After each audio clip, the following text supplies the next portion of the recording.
Hello, my name is Zong Huawei.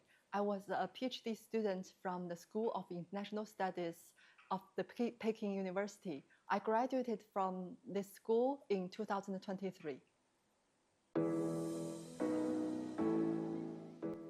If you close your eyes now, what's the first moment that comes to mind from your time at UNESCO?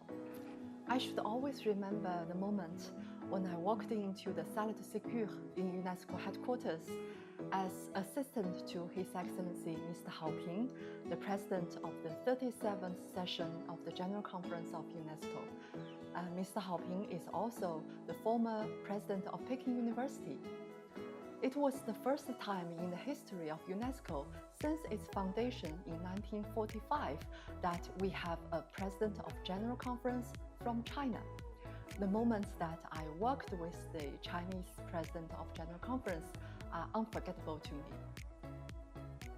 What was your deepest impression when you first stepped into the UNESCO headquarters? Was there a moment when you suddenly realized you were standing at the center of world stage? The first time that I attended UNESCO's meeting was in 2008, when I was the national focal point for a project named UNESCO Portal of World Higher Education Institutions.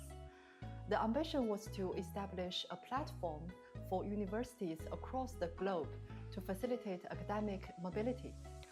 My first impression for the gray Y-shaped building of UNESCO, it was a masterpiece of modernism. And I learned afterwards that it was also a symbol of international cooperation between three great architects, Marcel Breuer, Bernard Servus, and Pierre-Luigi Nervi. It was such a powerful and graceful place on the left bank of the River Seine in Paris.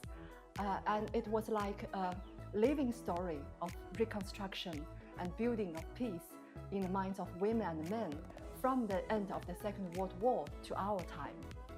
Speaking of the feeling of standing at the center of the world stage, I should say that it was so often that it has become a new normal or a constant reality, and you can hardly retrace the first time.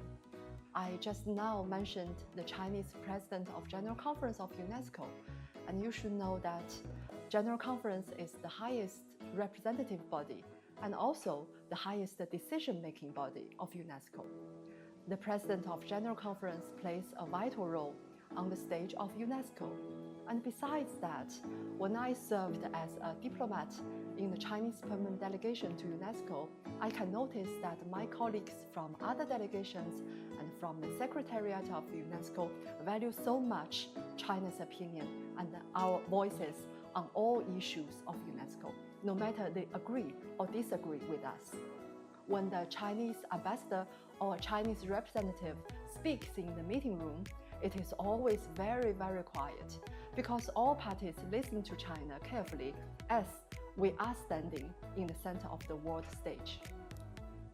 In your view, what unique resources does Peking University offer, both in terms of humanistic values and global platforms that help students pursue careers in international organizations? I should say many, but among others, three elements in the ethos of Peking University are very much enabling for students to explore the world of international organizations. First is visionary.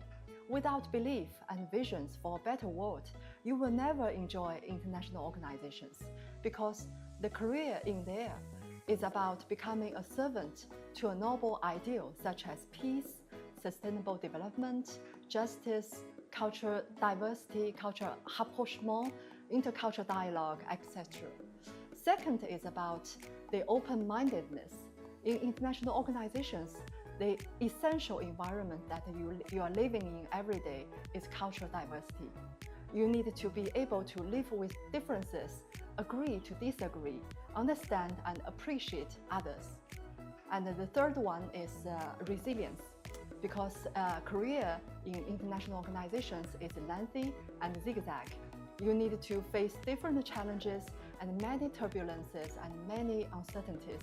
You need to always be able to adapt to new environments, to learn from each setback or frustration and move on with resilience. but I'm confident that students from Peking University are nurtured with these attributes and they can go afar on the stage of international organizations.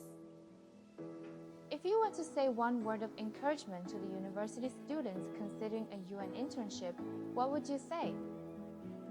Embrace the world of the United Nations, enjoy the cultural diversity, endure the uncertainties in IO career, and light up the paths to our shared future.